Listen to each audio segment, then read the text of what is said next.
오늘은 아샤랴 왕에 관한 남유다 왕의 이야기입니다. 아샤랴 왕, 오늘 본문은 참 시험 들기 쉽고 어려운 본문입니다. 전달하기가 어려운 본문입니다. 아샤랴 왕의 이름은 두 개입니다. 우시야 왕, 우시야가 아사랴고 아샤랴가 우시야입니다. 좀 외우기 쉬운 것은 아샤라는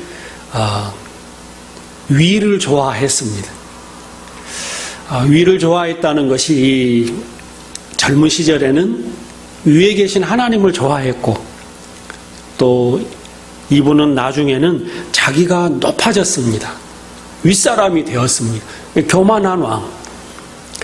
그리고 좀 어려운 해석이지만 아샤라는 하나님이 치셨다라는 그 구절이 나옵니다.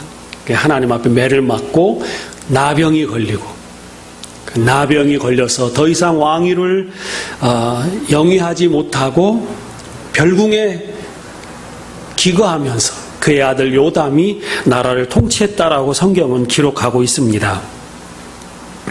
그의 할아버지 요아스도 암살당했습니다. 또 아샤라의 아버지 아마샤도 암살당했습니다. 근데 아마샤가 왕이 됐을 때는 그의 아버지가 살육당했을 때 그 보복을 했거든요. 아주 잔인하게 보복을 했습니다. 그러나 말씀에 근거해서 보복을 했습니다.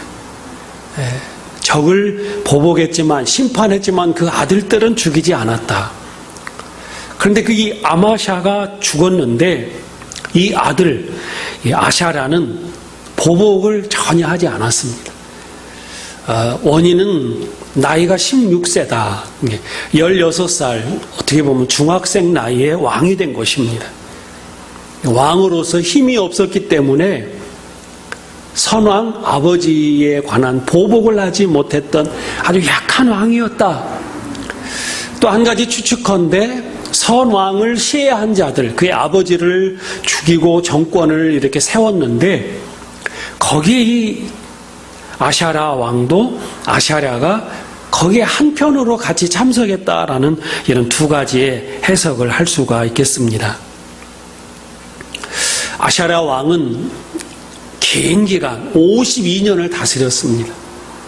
그 기간 52년이라는 것은 얼마나 긴 세월입니까?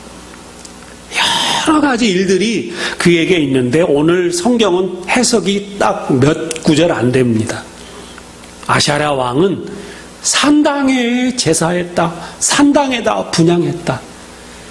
아샤랴 왕은 여호와께 매를 맞고 나병에 걸렸다. 이 두 가지가 이 아샤랴 왕의 해석입니다. 아샤랴 왕은 초창기 때 굉장히 어려웠습니다. 북왕국의 공격을 받고 성벽이 180m나 무너졌다고 했습니다. 왕이 되어서 탁 예루살렘에 서 있는데 성벽이 다 무너졌습니다. 마치 폭격을 당하고 피폐해진 것처럼 고가는 다 털어갔습니다. 왕이 되었는데 고가는 텅텅 비었습니다. 아샤랴 왕은 그렇게 비참한 상황 속에서 곡간이 다 바닥난 상태에서 성벽도 다 무너져버리는 폐허 속에서 왕이 되었습니다. 얼마나 힘든 처참한 비참한 왕입니까? 그런데 이 아샤랴 왕은 그런 상황 속에서 어떻게 왕을 영위했을까? 열왕기서는 아주 평가가 이렇게 두 구절로 아주 단호하게 되어 있지만 역대기서는 아샤랴 왕의 일대기가 쫙 펼쳐져 있습니다. 역대기서를 통하여 이 아샤랴 왕을 우리는 살펴볼 수가 있습니다. 역대하 26장에 등장한 일입니다.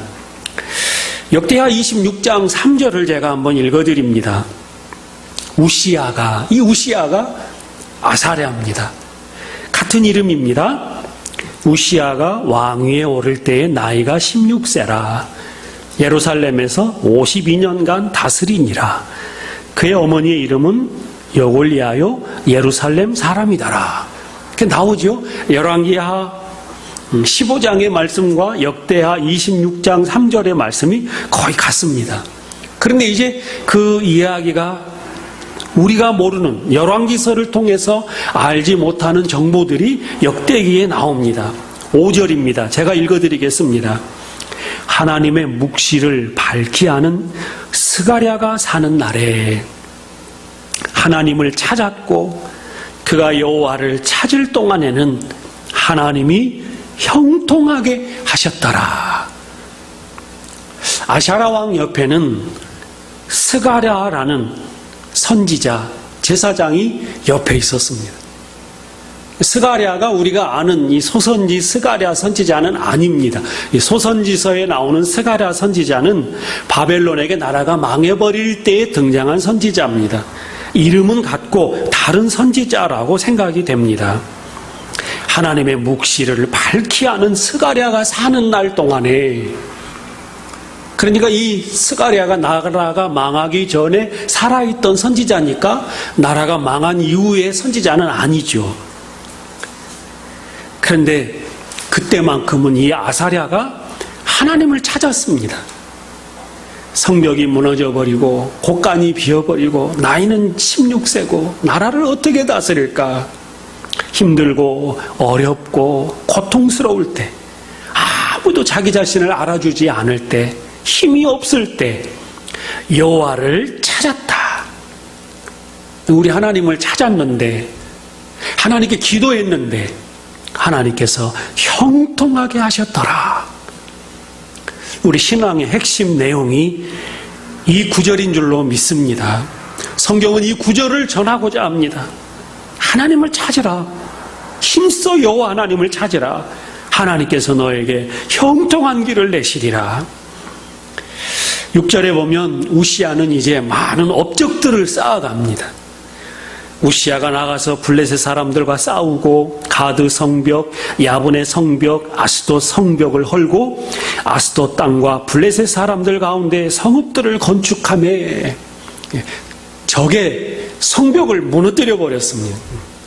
적이 아주 단단하게 세워놓은 블레셋의 이 주요 도시의 성벽을 무너뜨려 버리고 거기에 이스라엘의 남유다, 예루살렘 그러한 성읍들을 거기다 세워놨습니다. 남유다가 통치하는 성읍, 오늘날로 말하면 외교관이 거하는 그러한 외교 시설을 만들어 놓은 것입니다. 어떻게 보면 점령을 하고 점령지의 시설물을 만들고 다스린 것입니다. 적진에 이제는 요새를 세우고 그 정복한 땅을 다스리는 그러한 위험을 떨친 것입니다. 남유다뿐만 아니라 블레셋은 얼마나 강성합니까? 블레셋을 무너뜨려 버렸고 블레셋을 다스립니다. 7절에 또 한 번 등장합니다. 역대하 26장입니다. 하나님이 그를 도우사 블레셋 사람들과 구르바알에 거하는 아라비아 사람들과 마온 사람들을 치게 하신지라. 하나님이 계속 도와주셨습니다. 하나님을 찾고 하나님 앞에 도움을 구하고 하나님께서 형통한 길을 열어주셔서 아라비아 사람들과 라는 말씀이 등장합니다. 이 바닷길로 이 장삭길이 있지 않습니까? 아라비아 어떠한 상인들과 접촉하는 이런 많은 상업적인 길, 경제적으로도 풍성한 길을 하나님께서 열어주셨다라는 것입니다. 군사적으로 블레셋을 통치하게 하셨고 아라비아 상인들과 이런 교역하는 항구를 하나님께서 열어주셨습니다. 무역로를 열어주심으로 아샤라는 그 나라의 부국 강병을 이룰 수가 있었습니다. 홍해의 길을 열었고 무역로를 열었고 암몬을 물리쳤고 모든 주변 나라들이 유다 나라에 조공을 바치는 상황으로 이렇게 나라가 부강해졌습니다. 이유는 무엇입니까? 하나님의 도우심으로, 하나님께서 도와주셔서. 9절에 보면 예루살렘 성 모퉁이 문과 골짜기 문과 성읍 위에 망대를 세워 견고하게 하고, 이제 유다의 군사력이 강해졌습니다. 성루를 세워서 적들이 쳐들어오나 군사력이 강하고 나라를 지키는 이 든든한 모습이 성경에 등장합니다. 문이 이제 튼튼해졌습니다. 성벽이 튼튼해졌습니다. 망대를 세워서 아주 군사력이 강해졌습니다.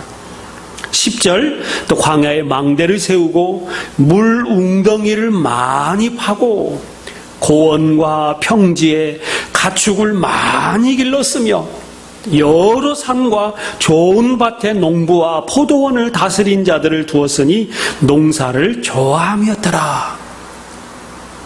이제는 전쟁의 위험이 없자 농사를 풍성하게 지을 수 있는, 포도원마다 사람이 아주 가득하고 우물이 많아서 농사를 잘 짓는 나라로 그렇게 만들었습니다. 외세를 감시하면서 적들이 쳐들어오지 못하도록 막았고, 온 나라에 기름지고 풍성한 먹을 것이 가득한 아주 부강한 나라로 이렇게 만들었습니다. 또한 좋은 지도자도 많이 만들었습니다. 족장의 총수가 2600명이니 큰 용사요. 2600명의 국회의원과 아니면 장교와 같은 군대를 다스리는 그 지도자들을 많이 양성했습니다. 오합지졸이 아닙니다. 2600명의 이러한 지도자를 세웠습니다. 그리고 그의 휘하에 군대가 30만 7,500명이라 30만 대군을 양성했습니다. 그리고 또한 이 우시아의 업적은 방패, 창, 그리고 투구, 갑옷, 활, 그리고 투석기, 돌로 대포처럼 쏠 수 있는 투석기들을 준비했습니다. 이 나라가 얼마나 강성해졌고, 이 아샤라, 우시아에 의해서 유다가 아주 강성한 나라가 되었습니다. 또 한 번 강조합니다. 15절, 역대하 26장 15절입니다. 또 예루살렘에서 재주 있는 사람들에게 무기를 관하게 하여 망대와 성곽 위에 두어 화살과 큰 돌을 쏘고 던지게 하였으니 그의 이름이 멀리 퍼짐은 기이한 도심을 얻어 강성하여 짐이었더라. 여기까지가 이제 정말 은혜스러운 장면입니다. 기이한 도심. 왜 저렇게 아샤라의 남유다가 강성한가? 16살 배기, 그것도 할아버지도 그렇게 살육을 당하고 아버지도 칼에 죽고 아무도 의지할 것이 없었던 16살 아샤랴가 어떻게 이렇게 부강한 나라를 만들었는가? 역대기는 계속해서 언급합니다. 기이한 도심을 얻어 강성하여 짐이었더라. 하나님께서 아샤라를 도와주신 것입니다. 여기까지만 있으면 얼마나 좋겠습니까? 우리 하나님 앞에 나와서 스가랴 선지자가 곁에 있는 동안에는 이렇게 하나님의 도우심이 풍성하게 남유다에 머물므니라. 그런데 이제 반전이 있습니다. 이걸 유지하지를 못합니다. 이걸 계속 가져가지 못합니다. 그러니까 오늘 주제가 그래서 어려운 것입니다. 아샤라의 악함. 아샤라는 과연 뭐가 악했는가? 16절은 아샤라를 이렇게 말합니다. 그가 강성하여 짐에 그의 마음이 교만하여 악을 행하여 그의 하나님 여호와께 범죄하되 곧 여호와의 성전에 들어가서 향단에 분향하려 한지라. 교만이라는 단어가 등장합니다. 참 어렵습니다. 오늘 이 밤에 아샤라를 우리가 공부하면서 혹여라도 내 마음속에 이런 교만이 들지 않도록 우리 하나님 앞에 기도하고 우리는 항상 하나님 앞에 엎드리고 하나님 도와주시지 않으면 저는 아무짝에도 쓸모없습니다. 이 모든 것은 다 하나님의 은혜입니다. 기이한 하나님의 도우심입니다라고 우리 하나님께 고백하는 우리의 신앙이 되기를 원합니다. 전자제품을 볼 때마다 전기가 공급되지 않으면 쓰레기가 되어버리는 것처럼 전기는 하나님이십니다. 나의 모든 것은 하나님이십니다. 하나님이 도와주셔야 삽니다. 하나님만 바라보고 그분 앞에 엎드리고 기도하며 하나님을 나의 왕으로, 하나님을 나의 모든 것으로 여기며 그분과 함께 동행하는 우리의 신앙이 되기를 원합니다. 왕이 이제 나라가 든든해지니까 자기 마음대로 하고 싶은 생각이 들었습니다. 신앙이라는 것이, 제사장의 역할이라는 것이 하나님이 제사장에게만 준 역할이거든요. 구약부터 제사장만이 이 분향할 수 있는 그러한 특권을 하나님이 주셨거든요. 왕은 그러한 권한을 주시지 않았습니다. 그런데 이 아사랴가 오늘 꼭 마치 사울이 사무엘이 오기 전에 분향해버린 것처럼 그러한 실수를 저지릅니다. 제사장 뭔 필요가 있어? 내가 하면 되지. 하나님은 제사장이 필요해서 거기에 놔뒀는데 그 존재를 값없이 여기는 것입니다. 내가 중요하고 제사장은 소용이 없다라고 생각한 것입니다. 내가 하면 되지. 이런 아샤라의 이러한 행동에 제사장들 80명이 막 달려갑니다. 이렇게 하면 안 됩니다 라고 80명이 달려갔는데도 아샤라 왕은 잘못됐다라는 생각을 하지 않습니다. 오늘 우리는 깊이 한번 생각해 봅니다. 하나님이 필요해서 둔 사람입니다. 내 주변에 있는 사람들. 오늘도 제 마음속에 마음이 좀 불편한 그러한 마음이 있었습니다. 왜 내 주변에 저런 사람이 있을까? 왜 저 사람이 내 옆에 나타났을까? 그러면서 오늘 이 본문을 묵상하면서 제가 교만한 마음을 또 갖고 있었구나라는 그런 생각을 가졌습니다. 왜 내 옆에 저 사람이 있어서 내 마음이 이렇게 아픈가? 어떤 한 분이 이 쓰레기를 자꾸 이 교회 앞에다가 버리는 것입니다. 심지어는 이 음식 쓰레기를 이렇게 1층 화장실이나 이런 곳에 두고 가는 겁니다. 그런데 알거든요. 누가 그런지를 저는 봤거든요. 마음이 굉장히 불편합니다. 어떻게 해야 할까? 다 필요해서 하나님이 두셨겠다. 하나님 앞에 기도했습니다. 오늘 이 아샤라의 마음, 제사장이 뭔 소용이야? 내가 제사 드리면 되지. 지금껏 내가 한 거 안 봤는가? 블레셋도 내가 이겼고 아라비아 산길도 열었고 망대도 세웠고 농토도 이렇게 많이 내가 읽었고 우물도 이렇게 많이 해서 온 나라가 다 잘 사는데 다 내 덕분 아니냐, 이런 마음을 갖지 않았을까? 오늘 성경은 아샤라는 교만하였다, 이 교만함을 이 성경은 우리에게 증거하고 있습니다. 오늘 우리는 좀 삶을 적용해 보기 원합니다.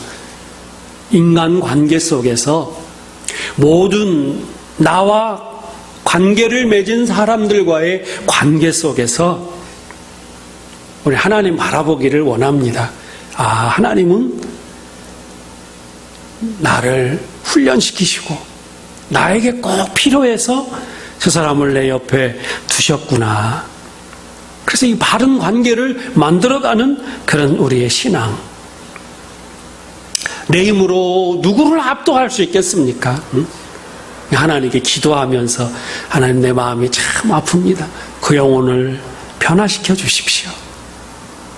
우리 기도하고 하나님께 맡겨야지 내가 뭘 어떻게 할 수 있겠습니까?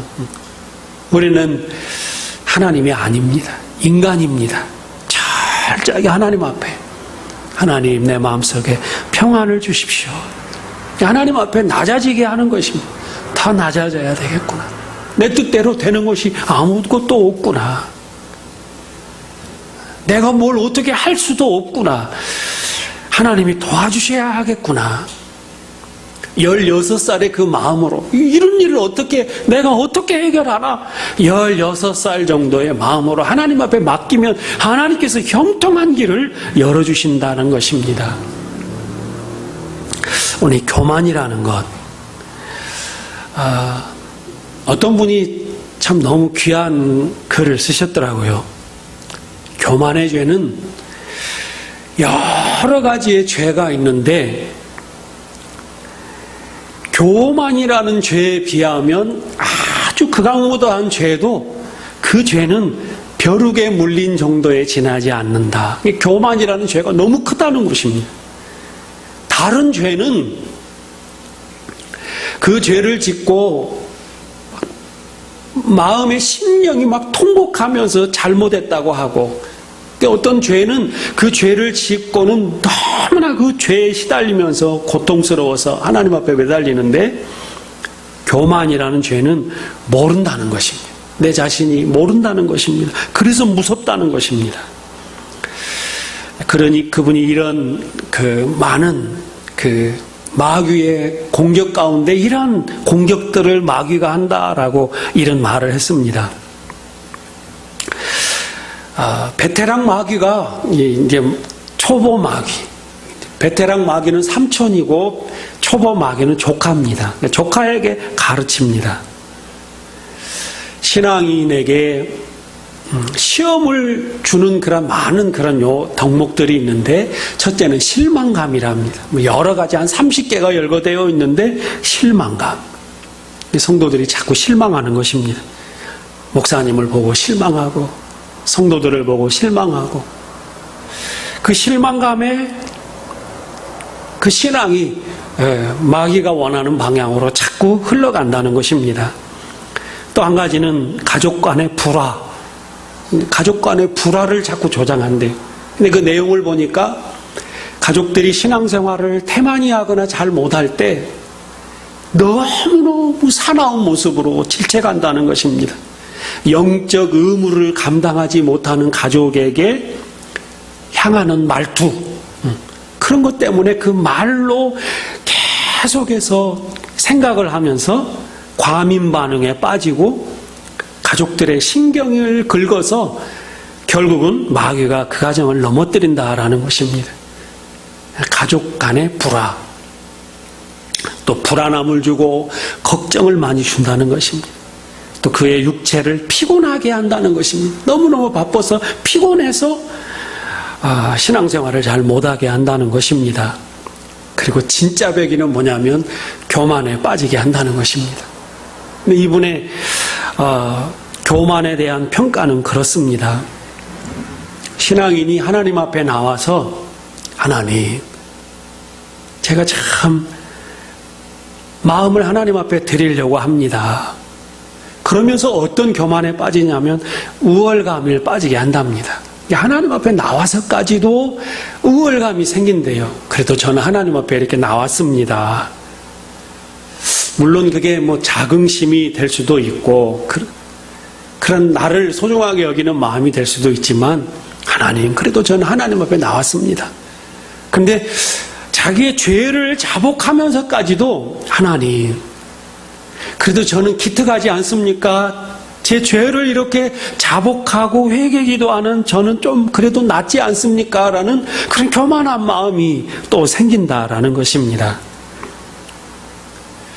C.S. 루이스가 아주 이 시대의 영성을 굉장히 이렇게 이끌고 영향력을 끼쳤던 C.S. 루이스, 그분의 어떠한 이야기입니다. 그분 하버드 교수직을 맡고 있다가 교수에서 이제는 어떤 공동체에서 어려운 분들과 함께 기거하면서 이런 글을 썼더라고요. 내가 정말 교만했었구나. 오늘 우리의 마음속에 우리 하나님 앞에 나와서 정말 하나님 저를 불쌍히 여겨 주십시오. 이사야가 하나님 저를 떠나소서. 저는 너무나 죄인입니다. 라고 고백했던 하나님 앞에 철저하게 자신을 낮게 내려놓는 그러한 그 낮아짐의 신앙, 회개하는 신앙. 나는 참 괜찮은 사람이고 나는 참 그래도 이나마 나는 그래도 조금 봐줄만 하다라는 이런 생각들 다 버려버리고 예수 그리스도의 보혈 아니면 주님의 은혜 아니면 저는 아무것도 아닙니다라고 정말 겸손하게 주님만을 의지하는 하나님만을 경외하는 우리의 신앙이 되기를 원합니다. 그 15장에는 이제 남았다라고 뭐하지만 이스라엘의 왕들이 열거되어 있습니다. 그러나 이 왕들은 우리가 살펴보지 않으려고 합니다. 이유는 호세아 선지자의 그러한 글에 근거해서 보려고 하는 것입니다. 15장 이후에 나와 있는 많은 왕들이 나옵니다. 6일 이스라엘을 다스렸던 왕, 한 달을 다스렸던 왕, 서로 죽고 죽이고 이런 일들이 이제 막 일어납니다. 살펴보기도 뭐합니다. 근데 호세아가 이 시기에 이 왕들을 이렇게 평가합니다. 호세아서 8장 4절입니다. 제가 한번 읽어드립니다. 그들이 왕들을 세웠으나 내게서 난 것이 아니며 그들이 지도자들을 세웠으나 내가 모르는 바이며 그들이 또 그 은 금으로 자기를 위하여 우상을 만들었나니 결국은 파괴되고 말리라. 호세아가 하나님의 마음을 이렇게 전한 것입니다.